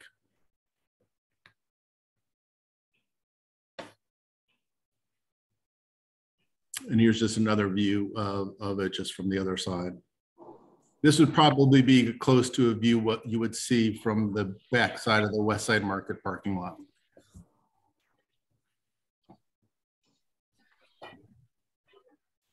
And I think that's it. I'll let Brian, if you want to have any other comments onto it before we hear any comments or questions you may have. Paul, thank you. I think that you touched on everything. Just to provide some context to everybody else, for those of you who I haven't met, Brian Spear. I live in Florida trying to find a way to get back here, and I'm the manager of the Opportunity Zone Fund that owns this property and is proposing these improvements. I'm a Cleveland guy. I found the first 10 slides or so to be very interesting. Really nothing more than that. Something that gives everybody some context on what the site is. And the next bit gives you some context on what it's been for the last 100 years. And it seems that nobody has really loved up this project. It's something that's been very clear that they've been doing the bare minimum since it was moved here. I mean, maybe it's just the last 50 years. I don't know what it is, but it's been a very neglected property. And it's something that we want to create something special with Irish Town Bend coming in, and with this location, we think that we can turn something that's really an eyesore into something that's a gem. And so Paul and I have been working together. This is what we came up with, and we're hopeful that this group is able to review it, provide some good feedback, and we can do something that's, again, very special for the neighborhood. Thanks, Brian. Before anybody comments, Carl Brunges from Cleveland Landmarks Commission has his hand raised. So go ahead, Carl. Thanks, Nate. I'd like to mention that we were hosted by Brian and Paul at the site. Myself and Matt Moss from City Planning, we did a walkthrough back in late March, and the interior is as deteriorated as they said. There's some, I don't know, some interesting wood floor still there, but there's a lot of structural issues, and I can confirm what was described here. I think this is a really interesting idea, and I'm looking forward to hearing the feedback from the committee today. Thank you. And maybe before we go one more, just so that you have an also idea of the bigger context, because where this sits at the end of where the Irishtown Bend project is happening, we have been coordinating with Land Studio and with the Metro Parks because this property actually goes all the way down to Franklin Boulevard. And so the restoration of the hillside part of this project will be a continuation of the design that's currently being implemented for the Irishtown Bend up to including a Metro Parks connection from the valley right at the bottom of the hill adjacent to this property up to into Ohio City along the backside where the West Side Market parking lot is. So just some context. I know that's not a purview of this committee, but there is some larger pieces to this particular project that are also being coordinated as well. Thank you, Paul and Brian. I guess I would, I got timed out for a couple of minutes, so I apologize if I missed your description of this, but the new, what looks like stone base around the bottom of the whole building, are you going to be taking the brick out, or are you just painting the brick on the existing portion to look like stone?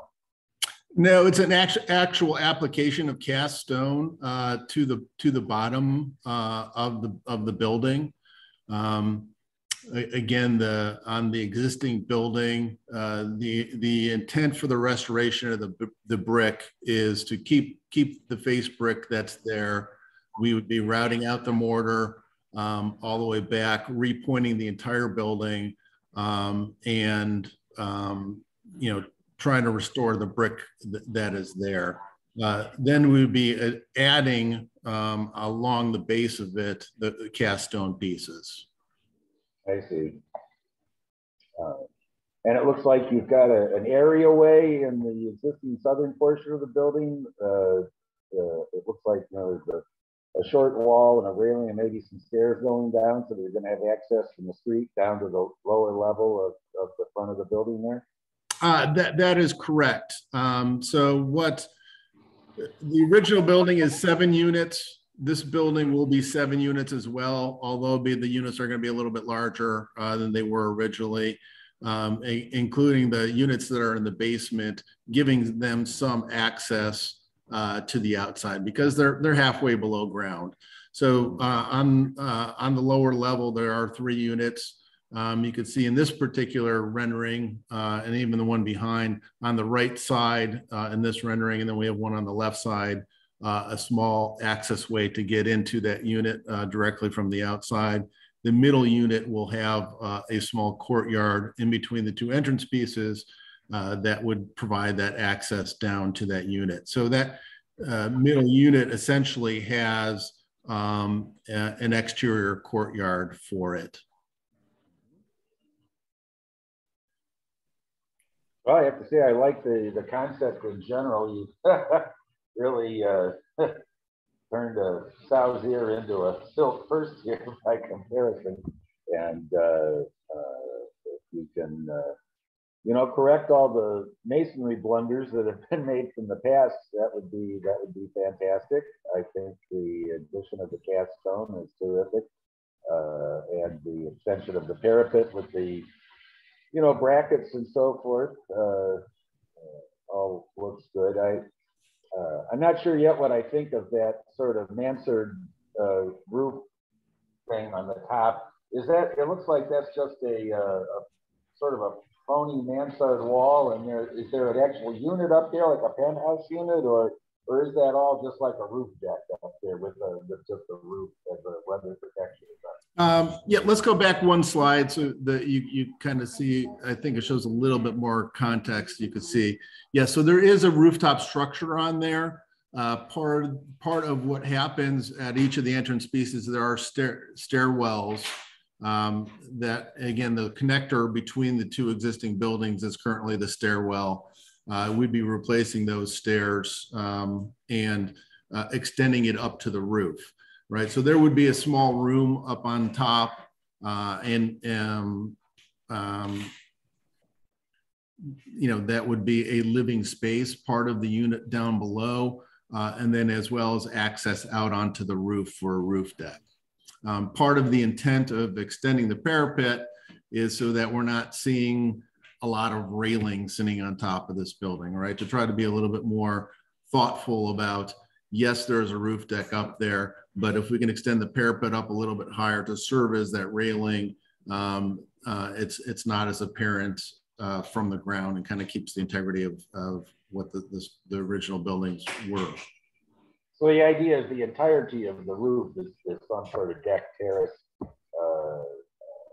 and you've raised the parapet up, so you don't need all that railing. Is that it? That is correct. Okay.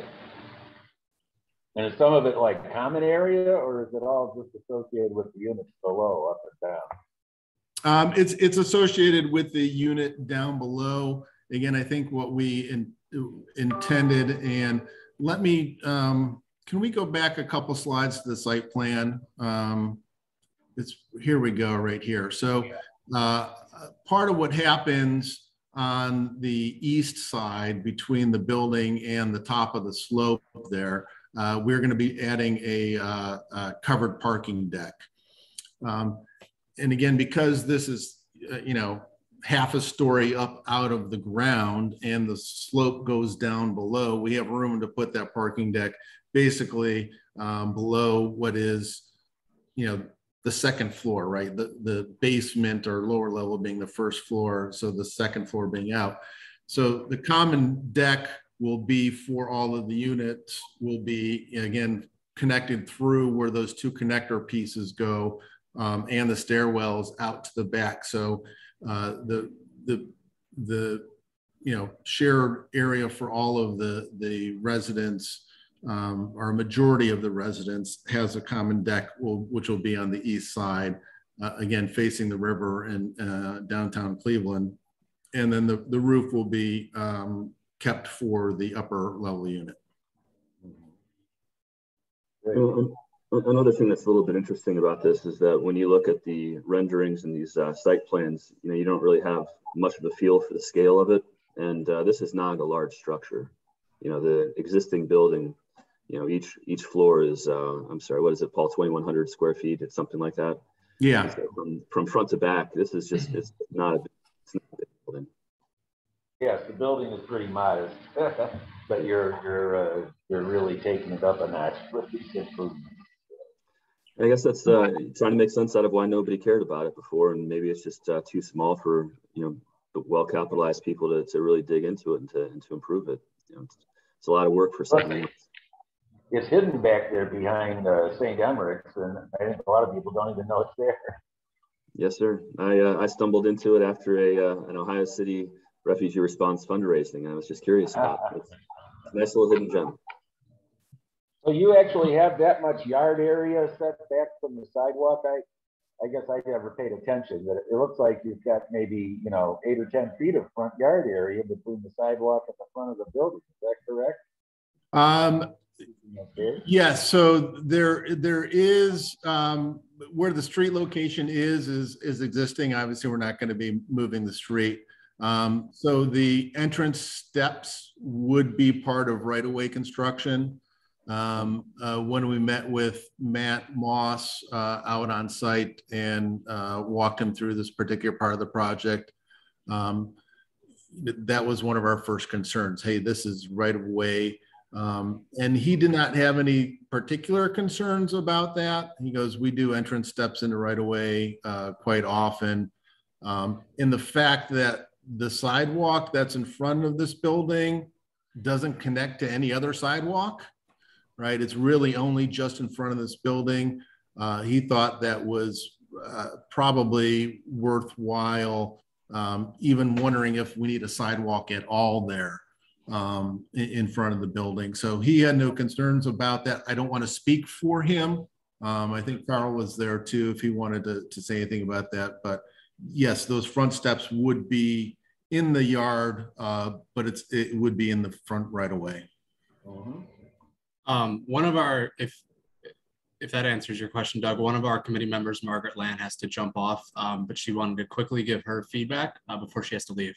So Margaret, go ahead. Thanks, Nate. And I'll watch the rest of the recording to see the rest of the feedback. The one thing I thought of right away when reviewing this was that looking for the differentiation between the new construction and the historic, the Secretary of Interior wants something compatible, but different. And I feel like the original historic buildings get a little lost because now there's the addition of the cornice and the cast stone, but then the new construction is made to look exactly like that. So I guess I don't know what the answer is, but I just wonder if it would be more in keeping with the guidelines to really differentiate the new. I also wonder about the introduction of the mansard, the neoclassical fan light. Like, should those be developed to look a little more modern and less such accurate historic examples? Because again, it's not really part of the original two structures. So those are my few comments. Yeah, I'll pick up on where Margaret left off. Thank you for tackling this project. I think the existing structure, if cleaned up, has beauty in its simplicity. And I think it might have just a bit too much tacked onto it, including and especially, I think the most objectionable would be the mansard roof. You can have your roof terrace and extend the parapet wall up, but the mansard roof, I think, is just a bit too much on this structure. If picking up on Margaret's comments of having the addition be distinct from the historic building itself, I think is wise counsel. But I think you could still have the steps go up into it and have the simplicity of the facade of, like row houses, like New York row houses, where there's a lot of beauty in the simplicity of the brick facade, cleaning that up. And the window that you have on the third floor there, the arched window, it might be simpler just to keep those in line and not insert that new element there. And it might be more cost effective as well, just to keep it a little more simple. So I think those are my main comments, but I think the most concerning element of all is to remove the mansard roof. I don't think that has any place here on this building. Let me ask, because this is something that we wrestled with. Our approach to it was, okay, we have two buildings that were connected, and now we're adding a third building and connecting it. This is really kind of the next step or the evolution of these buildings in the area. For the mansard roof piece, we did look at doing, because we do need to have some type of rooftop construction on there to accommodate the extension of the stairs up to the top, to have an enclosed space up there as well too, and a desire by the ownership group to have at least a room upstairs so that, hey, weather comes in, that they could run into the inside and have a space up there. But as far as the treatment of the outside, would you suggest or recommend that it's just something boxy and more modern sitting on top of there? Because we tried that and we're just like, I was trying to listen to what the building's trying to tell us, right? It's Yeah. like, hey, So, we want to find something that's compatible, and that's how we ended up with this.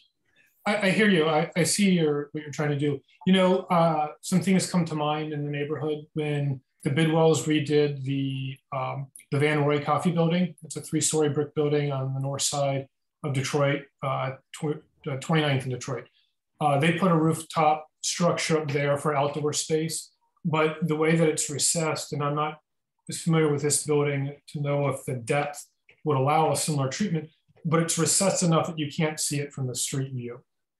So that there's a metal structure up there for, you know, patio, outdoor living, but it's not really all that visible from the street. I think maybe from the shoreway it might be a little bit, but is there room enough up there to have it recessed off of the street portion, pushed back, so you could achieve that goal or that? Yeah, it's really not. I mean, it's, you know, I don't have the dimensions off the top of my head. It's no more than 30 feet deep, right? So anything we build up there, I think, is going to be visible for sure. You know, these connector buildings really just have enough room to house the stairwell with not more than a landing on the front and the back. I mean, that's kind of the depth of it, right? It's the depth of a stairwell with a landing on each side. So I think any type of roof construction is going to be visible from the street. Yeah, I think almost a clearly modern addition, you know, a simple modern addition would be more preferable to the mansard roof. I mean, to me, it reads it reads too sort of Disneyland, too sort of intentional. You know, there's a fakeness about it that's very obvious from looking at it, and I think it detracts from what you're trying to go for here. It's too overtly historic. Yes, I think. Yeah. Yeah, you know, like when you drive into Legacy Village or Crocker Park, you know, you have all these faux historic elements, and they're clearly faux historic elements. You know, I think we want to avoid that here. And I don't think we have much precedent of that type of French mansard roof in the neighborhood, and so it just doesn't feel like it's appropriate for this location to me. I think that my reaction to this would be described as it feels disingenuous. I think that the history of these buildings in this site is so charming, and we don't have very much left of this chunk of housing, like workforce housing that remains, and we're going to have an incredible park at Irish Town Bend, and I absolutely applaud paying attention to this building and the work, putting work into this building. It's going to be a massive asset. It's a great move on the owner's part to get on the to pick this location. But I feel that the austerity of the existing buildings and the historic buildings tells the story of the history, and that this feels like it's a completely foreign building to what to what's there. This feels almost to me like just might as well be a completely new construction versus kind of responding to what the historic architecture actually is. And I agree with Alex and Margaret's commentary about the distinction. I would absolutely support and prefer that the mansard roof not be mansard at all and just be distinctly modern, decidedly modern, and potentially also revisit the aesthetics of the addition in a similar way. I liked the reference that Alex made to potentially like a townhouse type of feel, and letting the brick kind of simplicity be what it is. But I think I just agree mostly with what's already been said. And I think that, just to add on, I agree with all the comments that have been made. I think that you spent quite a while explaining the history of these buildings and them being moved, and it's an interesting, real part of the history of these two buildings and the heritage and how they came to be on this site. And to me, this design completely erases all of that. It's not really possible to see any of those vestiges of the interesting juxtapositions that you currently see on the building.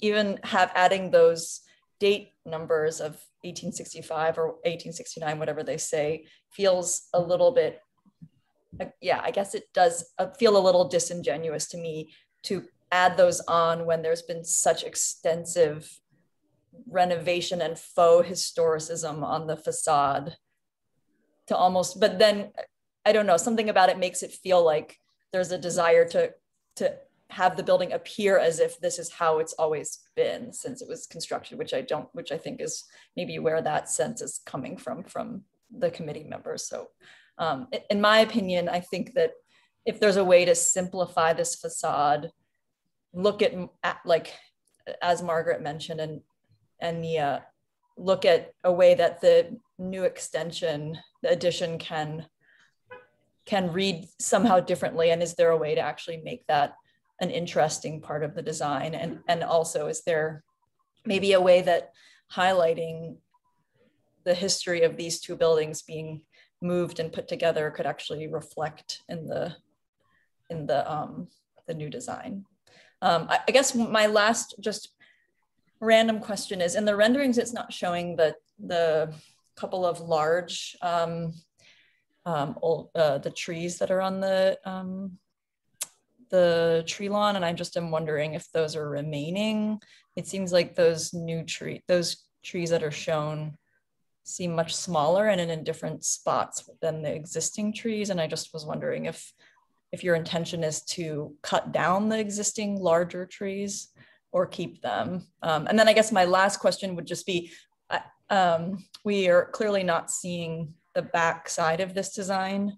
I'm assuming that's just maybe because you can't see it from the street, but since this is going to become part of sort of the edge of Irishtown Bend, I would imagine that public will be able to see the back side of this. So just wondering about drawings and renderings of the other side of the building. Okay, let me respond, because there's a lot of comments, and just so I get a little bit more feedback and direction. I think it's pretty clear. There's several comments about the mansard roof needing to become less historicist in its approach and being more modern. I think that's something that we can address. But let me, I guess, our approach to thinking about how this design happens was really kind of taken back, and that's part of the reason why we wanted to go through the history, right? They took two buildings, right? One of them was flipped around backwards, and they put a new facade over the front of it so that it looks like it's one building. That's kind of what we're doing, the same thing. Right, is we're doing another addition on there, and then we're updating the facade to make it appear as one building. So we took our clues kind of from the way that this building was put together to get to where we are. And honest, it's weird that I think a lot of you picked up on, hey, maybe this wants to be something like an historic brownstone, because that's actually how we got to here. Right, creating these entrance pieces was we were looking at, all right, what is some typology with the scale of these buildings, because they're not very large, to kind of get to where we want to do. Well, what if they were like a brownstone where we had a front walk-up entrance into it in there? And that's how we derived to where we got to. That being said, the addition piece, again, we discussed quite a bit about what it wants to be. It wants to be masonry, right? It wants to be brick. It wants to speak to the rest of the building. So once we're in brick, right, where our detailing has to be brick. Does it need to match exactly? No, it doesn't. We can do a soldier course for a lintel instead of a keyed arch, or we could do that. But I still think it wants to be in line with masonry construction. So perhaps maybe some comments onto, hey, Do you think, hey, we just need to throw out the addition and make the addition be a glass box enclosure, right? Go, or no, it wants to be masonry. It wants to speak to the rest of the building, and that tying the building together is into a cohesive look, even though they're separate components, is still an appropriate direction. And one last comment, that it's not the years, those are the addresses, right? It's 1865 through 1869 is the address on West 22nd. So obviously we could remove those plaques. It just seemed like, hey, somewhere would be nice to put a piece, maybe we lower them down somewhere else, or put them on in some other kind of manner. But that was the intention of those. And I just wanted to add that, it's a weird building. That's the starting point of this. It's a weird building. These are two buildings that came together that we're really looking at the back of the building on the south building. And, it was rebricked when it came over, and it's a different type of brick. It just looks fundamentally different. And so we, Paul and I have spent a lot of time on, how do we give the correct nod to history and to what the aesthetic was, given that it's kind of two different buildings, and the way that it was put together, the way that it was joined was in a Slavic way that, I don't know if anybody really cared about it. And so I make this comment because, we did try to make this so that it's a nod back to history without trying to, put together some phony thing that is disingenuous. And so those words, it's exactly what we were trying to avoid, but I think that it's a difficult thing to do when the starting point is what we have here. And so do appreciate everybody's comments on it. And I think that Paul and I have, a good idea of what to propose next, and to go back to the drawing board and try to fit within the guidelines that everybody just provided. And I think we all appreciate that this is a very difficult assignment. I mean, you were handling two buildings that were smashed together at a point in history, and you're asked to work within those confines, and that's not easy. And we're not pretending anything otherwise. And we do appreciate your efforts at meeting the Secretary of Interior standards, and in doing that. You don't have an easy project. I fully appreciate that. I think that, using a more modern approach to where the mansard roof is and pushing that back would go a long way. And I appreciate you're using the historic brick on the new addition part. And I think that something could still be done with that unified, as you've shown here, with a common cornice, but setting that off as being distinct. I like the way that you've added the English sort of apartment garden where you step down into it. I think those are elements that I think help make the building more functional and are not that don't run counter to a building of that age and vintage. But I think maybe, you've heard everything that we had to say. I'll just shut up there. Yeah, I think what you've done with all these, try to make them distinct pieces by, the subtle differences of detailing the window heads, the transom or the little keyed arches, or just the black lintels. And so that, I think that's good. I as Alex mentioned, I'm not 100% sure about that little balcony opening in the middle of the second floor of the middle building.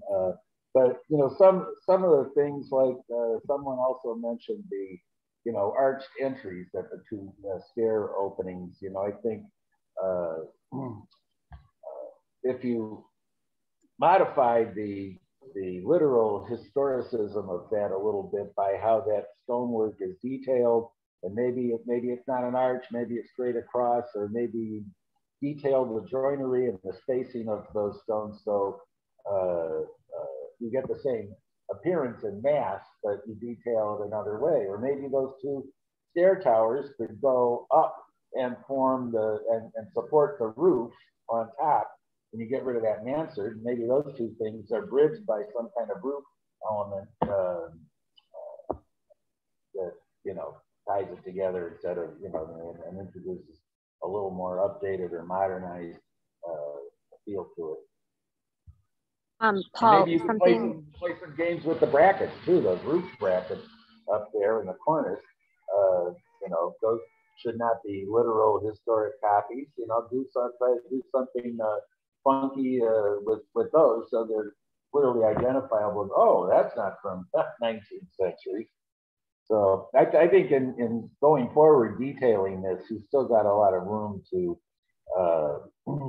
you know, make it not seem, as Alex said, Disneylandish.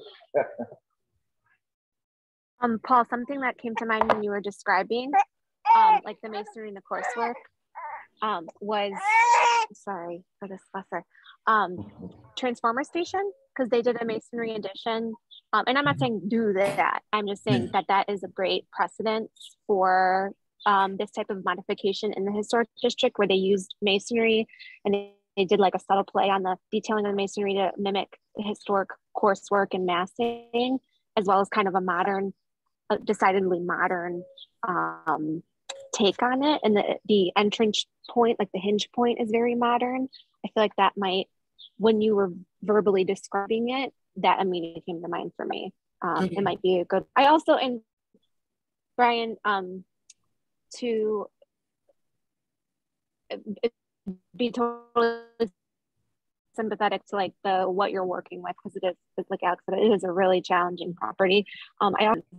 It's got this weird, charming history. It's in a weird kind of location. It's kind of like the leftover of this whole area that doesn't really exist anymore. And there's like a lot, I think, to be said of like the charm of that and like the quirkiness in the history of that. Yeah. And Paul, maybe the new building solves the roof quandary by going up an additional story, and that helps set that apart as a different structure. And then you have your indoor space as part of the new addition that goes up just one more floor. And I don't know what height limitations you're working with there, but if that could work, that might be a solution. I don't know, I'm just throwing things out there. Yeah. Trying to help meet your program needs in keeping with what we're trying to do here.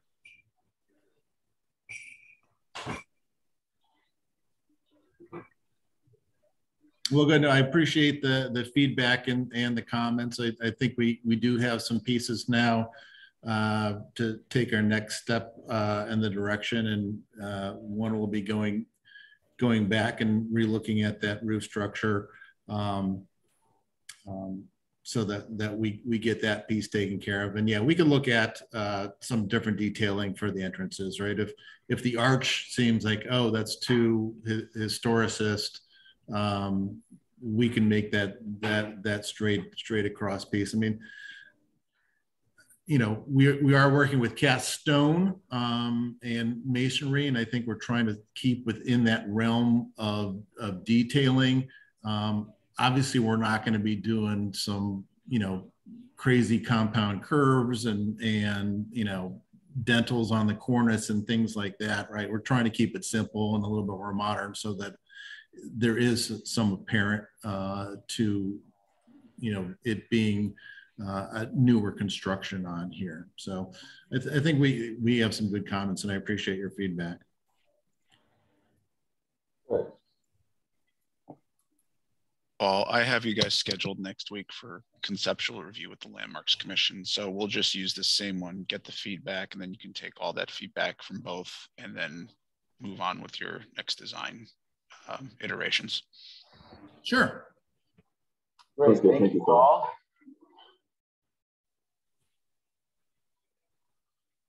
All right. Thanks. Have a good afternoon.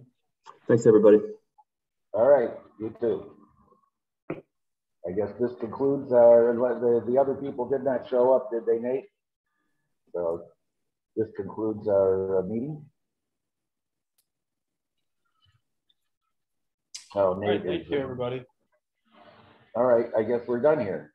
So this concludes this meeting of the Ohio City Design Review Committee. And everybody have a nice day, and we will see you soon.